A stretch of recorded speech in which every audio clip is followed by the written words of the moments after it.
পুরুলিয়া জেলার একটি গুরুত্বপূর্ণ বিধানসভা হলো মানবাজার। মানবাজার বিধানসভার বিজেপি প্রার্থী ময়না মুর্মুর নাম ঘোষণা হতেই বিজেপি কর্মী সমর্থকদের মধ্যে প্রবল উৎসাহ লক্ষ্য করা গেল। ঘোষণার পরদিন থেকেই তারা গ্রামে গ্রামে প্রার্থী পরিচিত ও প্রচারে কোমর বেঁধে নেমে পড়েছে। আজ মানবাজার বিধানসভার বিভিন্ন গ্রামে বাড়ি বাড়ি গিয়ে সাধারণ মানুষের সাথে কথা বলতে লক্ষ্য করা গেল বিজেপি প্রার্থী ময়না মুর্মুকে। তিনি আমাদের ক্যামেরার মুখোমুখি হয়ে জানান, আমি গ্রামে বাড়ি বাড়ি গিয়ে সাধারণ মানুষদের সাথে দেখা করছি এবং ওনাদের সমস্যার কথাগুলো মন দিয়ে শুনছি এবং প্রচারে প্রচুর সাড়া পাচ্ছি। সাধারণ মানুষ আমাদের বলছে এবার এই সরকার পাল্টানো দরকার, তারা চাইছে রাজ্যে বিজেপি সরকার।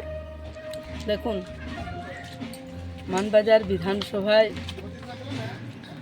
যে আমরা আজকে সকাল থেকে যে প্রচার শুরু করলাম, বাবা ভোলানাথ এর আশীর্বাদ নিয়ে আমরা প্রচার শুরু করলাম এবং যে সাড়া আমরা পাচ্ছি, সাধারণ মানুষ আমাদেরকে দুহাত তুলে আশীর্বাদ করছে।